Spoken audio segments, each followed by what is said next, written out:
Welcome to GoodChristadelphianTalks. I'm Levi. And I'm Chris. And I'm Brian. Thank you for joining us this week. On this podcast, we select one talk a week to help us get the Bible in our daily newsfeed. We post a new episode at the start of each week with a short intro beforehand to kind of set the stage for the talk you're about to listen to. And now, let's talk more about this week's talk.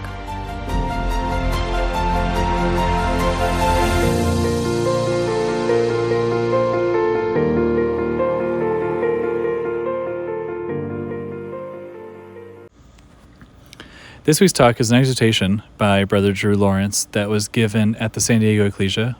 He's a member there in January of 2021. So this is one kind of going back to, we post a lot of these kind of COVID, coronavirus, pandemic era talks, which he does kind of mention at the beginning. And I think it is a worthwhile consideration for the context of his topic. So as you know from the title, the title is Risk, but he does a really interesting job kind of talking about how really at the end of the day, love is a risk, and how we have to take risks in our life, technically. And he has a bunch of beautiful lines at the end of the exhort before, kind of sets the table throughout the beginning very well. And then I feel that the last 5 minutes is really when he kind of pounds the point that that love is a risk, that vulnerability is a risk, and that,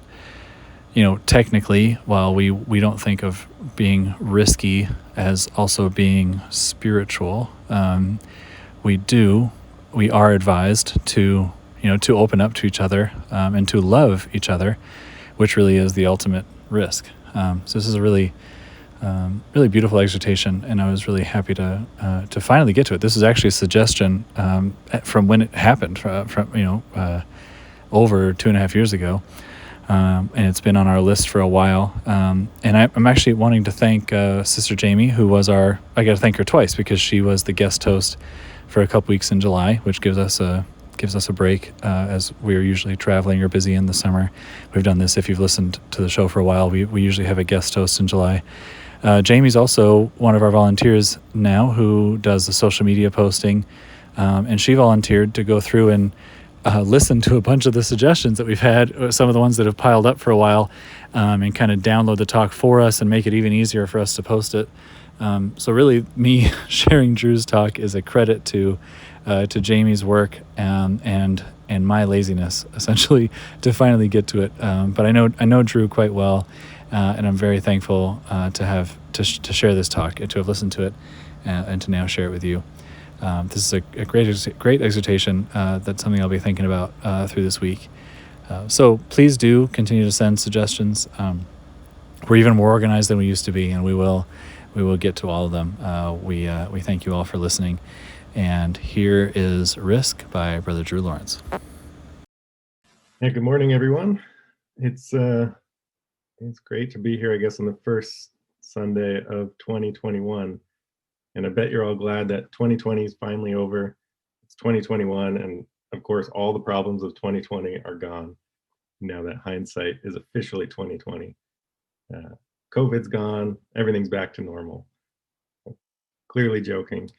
But it did kind of feel like that would be the case, This next year will come. All the problems of the past year will be gone. Clearly not the case, but it is the start of a new year, and perhaps it's a time to pause and reflect on the past year and to look forward to the new year. It's common practice for many people to do resolutions around this time of year. So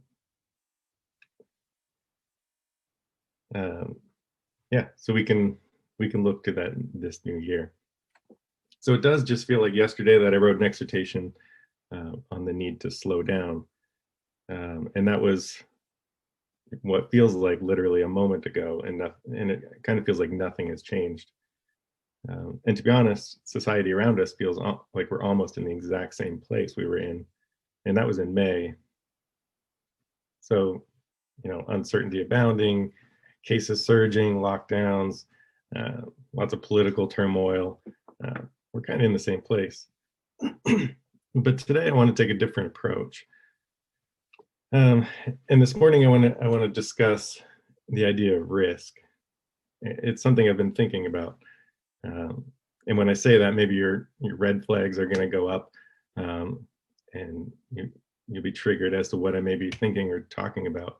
He's going to talk about COVID and the risks about and his views on that. Well, sorry to disappoint. I'm not, and I want to be explicitly clear that I'm not. And I want to fully assure you that my words this morning are not about that. But I don't deny, however, that there's a strong likelihood that that's where my thoughts stemmed. I'm sure it's inspired by that, thinking about risk and what is risk, what it means, where it comes from, all those things. And I do think that society has been moving in a direction where we think we can remove all risk from our lives. And I think that's been detrimental. I think we are shielded from many of the harsh realities of the world of life, just by the nature of us modernizing over the years. And I think that's kind of led us to a place where I think there could be some problems.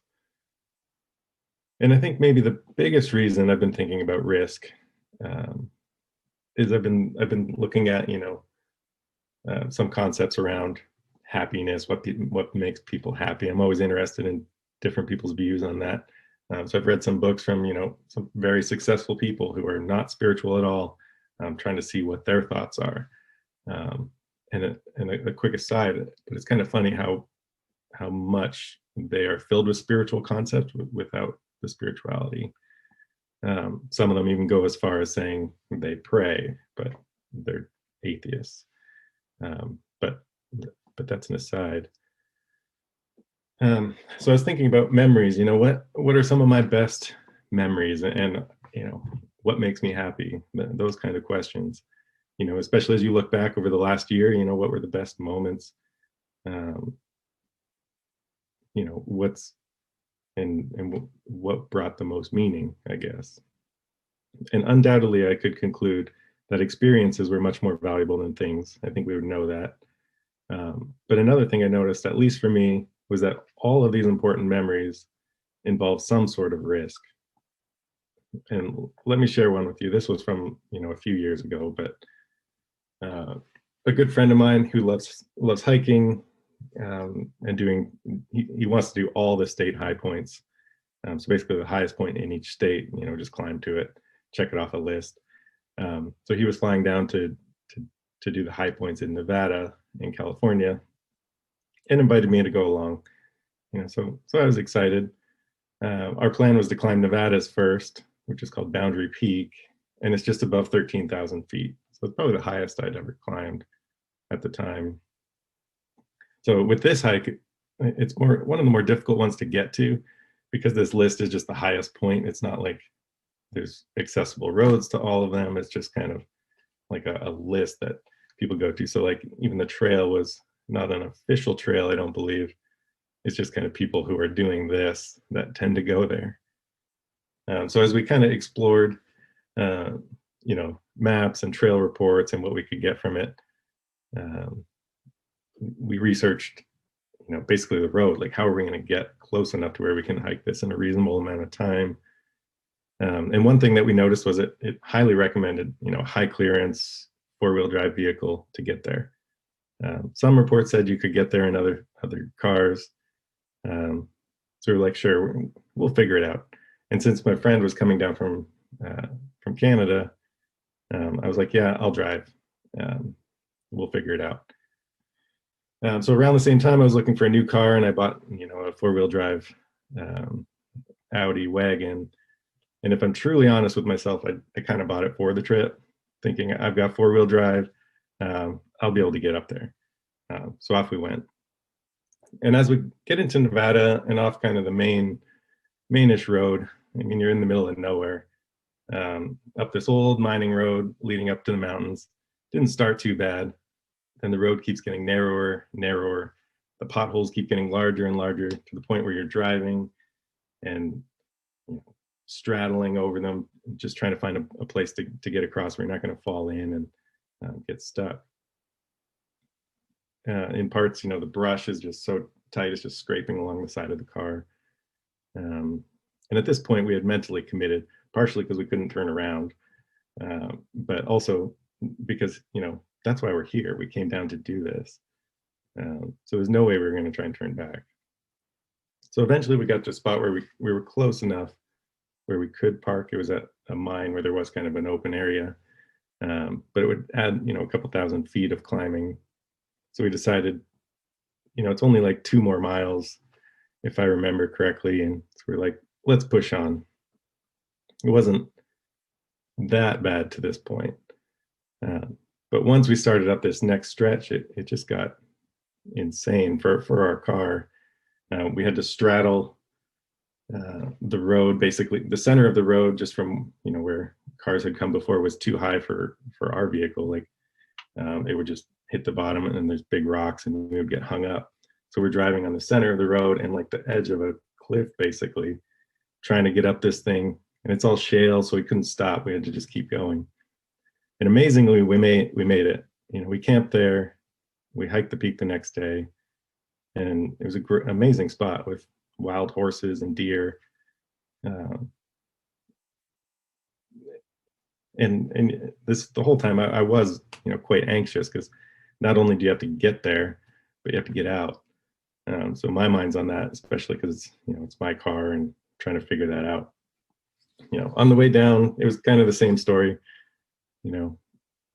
We did end up blowing out a tire in one spot where we had to go right to the edge, and we kind of slid down a rock, and it popped the tire. But we made it out. We had a spare. And it worked out.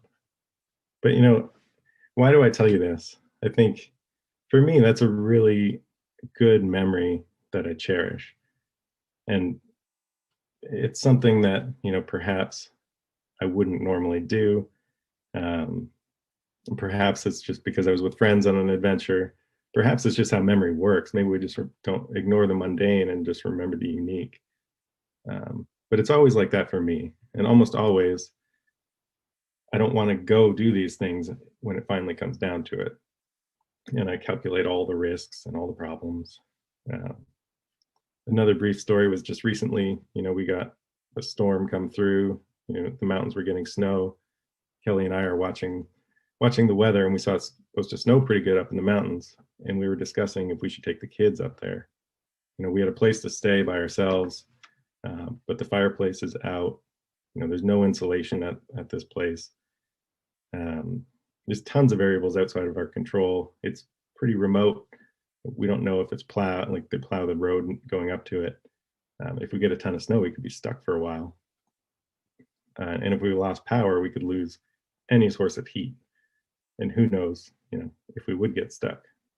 And we didn't even tell the kids our plans until about an hour before we left, because we were just contemplating, should we go, should we not, but we did. We ended up going, and it was a really special time. And it's, again, one of those memories that was really well worth it. And we did get a ton of snow. I did have to shovel us out, but it was great. I guess I realized most of my cherished memories, and thinking of those and many others, involve some sort of risk.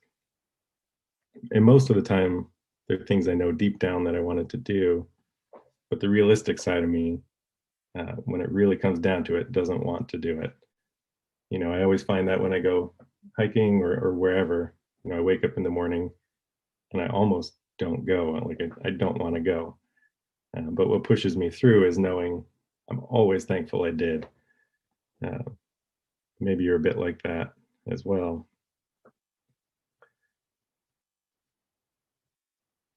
So this theme seemed big when I'm looking back at memories. And so I wanted to look a little bit into, the Bible and risk. Like risk, at least for me, if I say that in the context of the Bible, is, I'm not sure why, maybe you're a bit the same, but when I hear that, you hear a little voice inside saying like, whoa, we're Christians, we're godly people, we don't take risks. That's unwise and foolish. Maybe that's just me. Maybe you're the total opposite. But that was my initial gut reaction. And maybe it's just the word risk, because it kind of brings up a connotation we aren't used to. But I actually like it. But risk is everywhere in the Bible, as you're probably thinking about. Abraham, he risked everything when he left everything he knew. He risked his son's life by being willing to sacrifice him. We have the story of Esther. She knew the law, and for anyone who approached the king without being summoned would be put to death unless he lifted his scepter. And we could read through that, but we all know the story. And in Esther's response to Mordecai in verse 15, she says, "Go gather all the Jews to be found in Susa, and hold a fast on my behalf, and neither eat nor drink for 3 days, night or day. I and my maids will also fast as you do. Then I will go to the king, though it is against the law. And if I perish, I perish." So those are such strong words to me, like, if I perish, I perish. She's taking a massive risk. And we see this in so many stories. I mean, basically every story. We see Shadrach, Meshach, and Abednego. Nebuchadnezzar sets up his image, and he commands them, when the trumpet sounds, that everyone bow down. But they refused. In a similar sentiment, "O Nebuchadnezzar," they say in Daniel 3:15, "we have no need to answer you in this matter. If it be so, our God whom we serve is able to deliver us, and from the burning fiery furnace, and he will deliver us out of your hand, O king. But if not, be it known to you, O king, that we will not serve your gods or worship the golden image which you have set up." Powerful words. We have the example of Rahab. She took a huge risk in hiding those men. We have all the stories in David's life, especially I think of David and Goliath. We read in Samuel 17:31 that David said, when he's kind of justifying it, "The Lord who rescued me from the paw of the lion and the paw of the bear will rescue me from the hand of the Philistine." And that's when Saul said to David, "Go, and may the Lord be with you." We see Paul's whole life. We know when he lists off his resume, if you will, in 2 Corinthians 11, 5 times I received at the hands of the Jews the 40 lashes less 1. 3 times I've been beaten with rods. Once I was stoned. 3 times I've been shipwrecked. And the list goes on and on. He took massive risks all the time.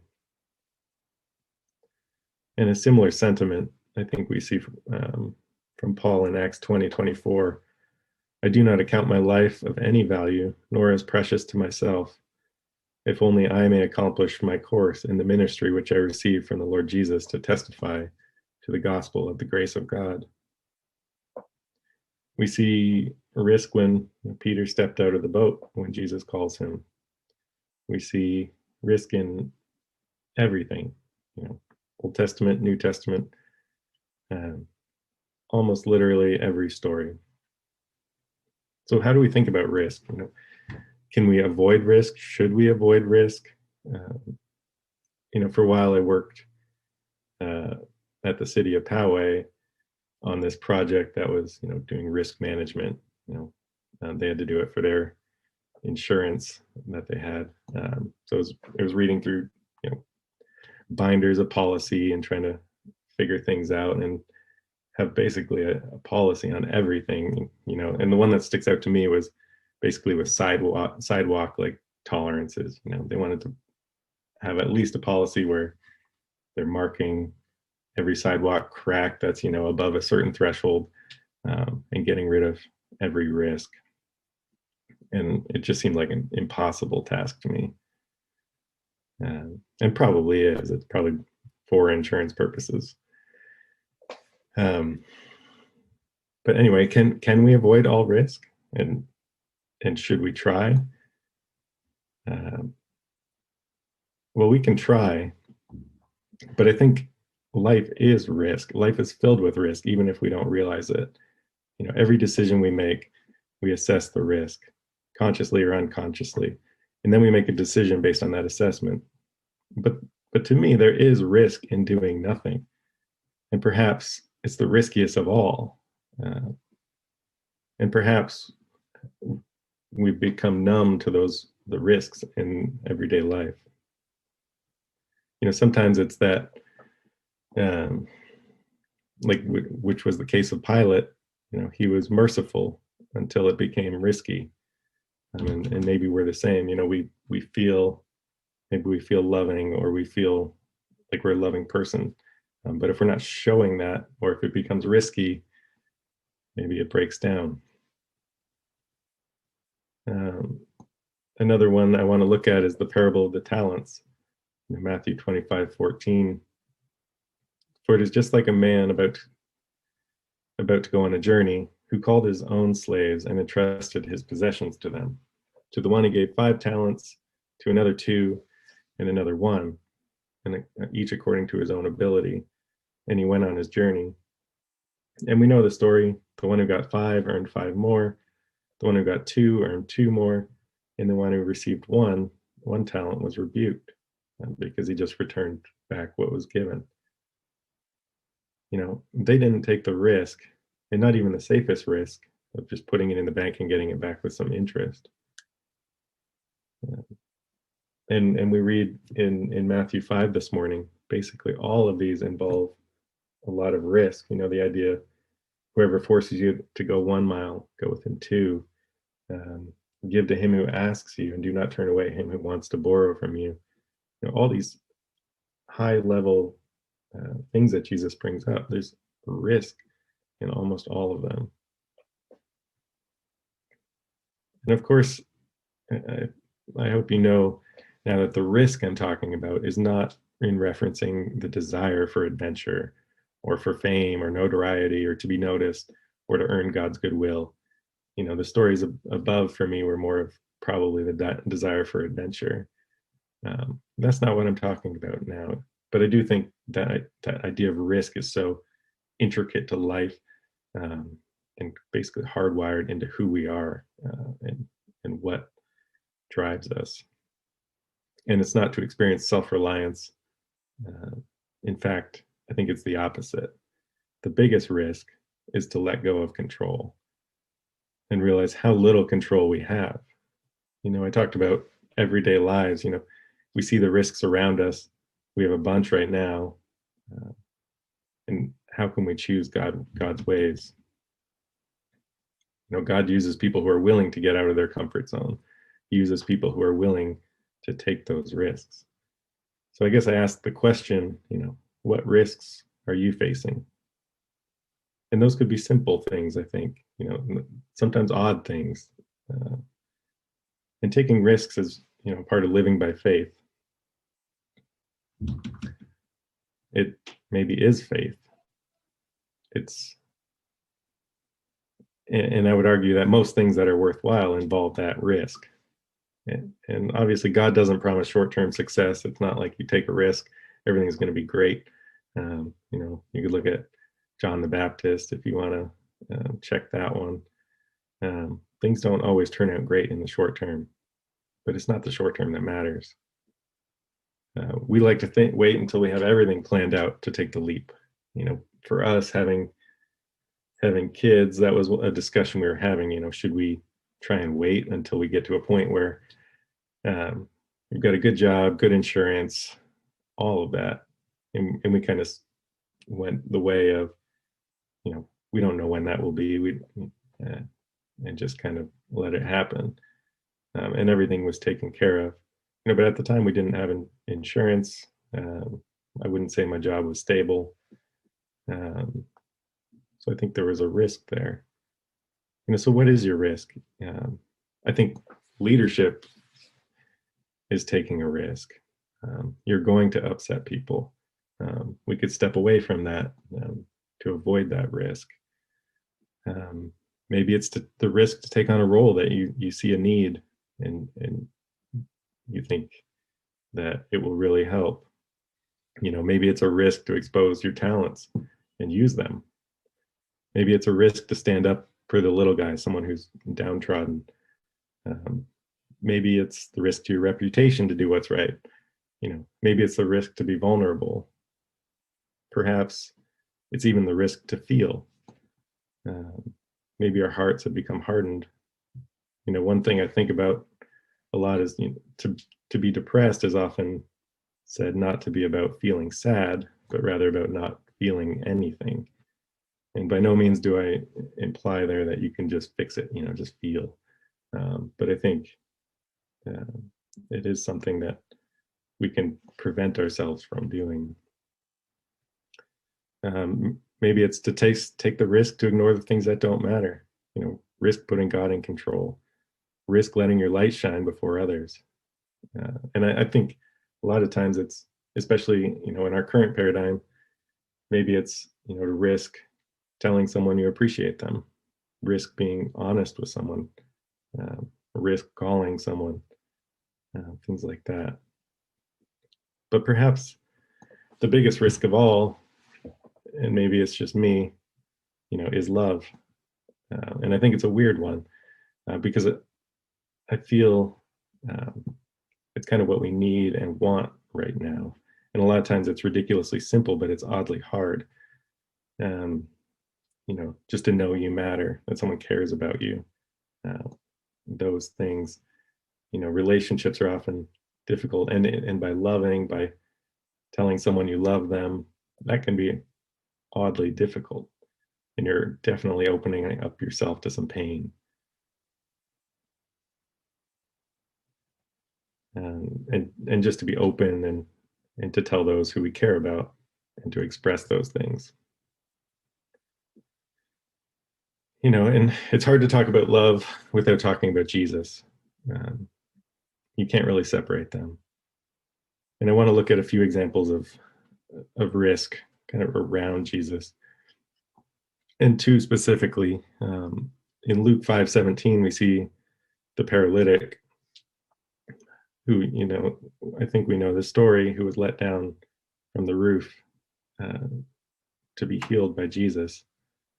And that's a massive risk on a lot of levels, from his friends, from him, from a practical standpoint. You're taking someone's roof off. But he took a massive risk. And the other story I want to look at there was, the woman with the issue of blood in Luke 8. And I'll read this one, starting in verse 43. And a woman who had suffered a chronic flow of blood for 12 years and could not be healed by anyone came up behind him and touched the fringes of his cloak. And immediately her bleeding stopped. And Jesus said, "Who is the one who touched me?" And while they were all denying it, Peter said, "Master, the people in crowd are crowding and pressing in on you." But Jesus said, someone did touch me, for I was aware that power had left me. Now, when the woman saw that she had not escaped notice, she came trembling and fell down before him and admitted in the presence of all the people the reason why she had touched him and how she had been immediately healed. And he said to her, "Daughter, your faith has made you well. Go in peace." She took a big risk. She risked coming to Jesus, and she was desperate. And maybe that's why she took the risk. In fact, I think it was why she took the risk. Just like many who approached Jesus, the paralytic, basically anyone who approached Jesus, they were desperate. They did seemingly foolish things, embarrassing things. They climbed trees. If you look at Zacchaeus, it's those who know they need help, those who are desperate, who come to Jesus and who are willing to risk everything. Those who are at the very ends of themselves and desperate to humble themselves at the feet of Jesus. And they are the ones who find what they are looking for. So I mentioned the Bible doesn't use the word risk very much, but I think we see the concept there. And it sure talks a ton about fear and control. And it's important to understand that what our level of control is, and it's very little, and humble ourselves and trust God.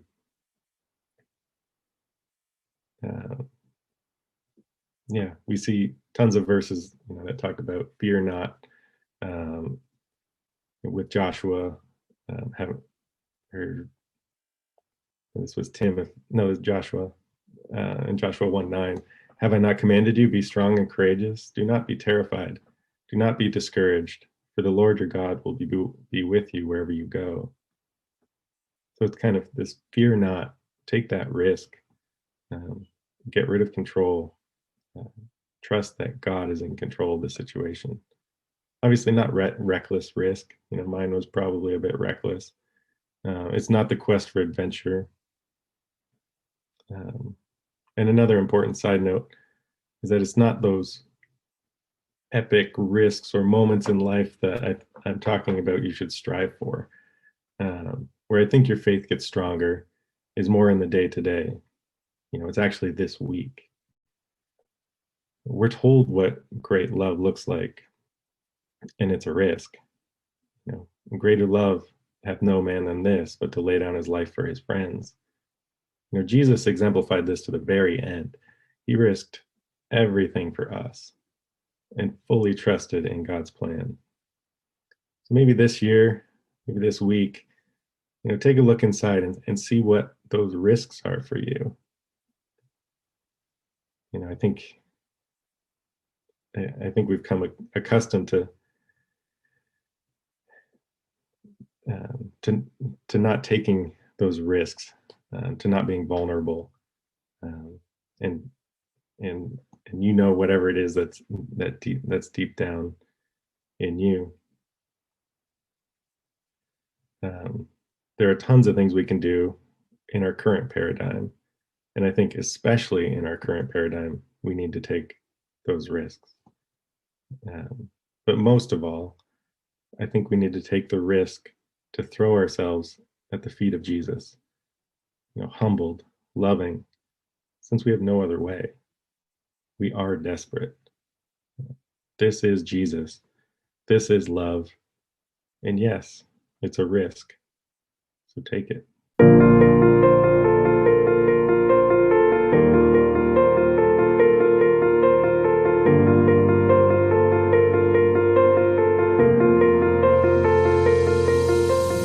Thank you for listening to the Good Christadelphian Talks podcast. We hope this talk helped you in your walk. If you would like to hear more, please subscribe for new episodes and leave a review in Apple Podcast or whichever service you are using to help more people find the show when they search for it. If you enjoyed this particular talk, please share it with someone who you think might enjoy it as well. For show notes on the talk you just listened to, visit our show page at anchor.fm/GCT or check the show notes section of your podcast player. Please share your thoughts on the talk from this week on our Facebook or Instagram pages, where we are at GoodChristadelphianTalks, on Twitter, where we are at GCT_podcast, or leave a comment on our YouTube channel, where these talks are posted as well. If you know of a great talk, we want to know about it too. Send a suggestion to our email at goodchristadelphiantalks@gmail.com or message us on any of our social media accounts. Thank you for listening, God bless, and talk to you next week.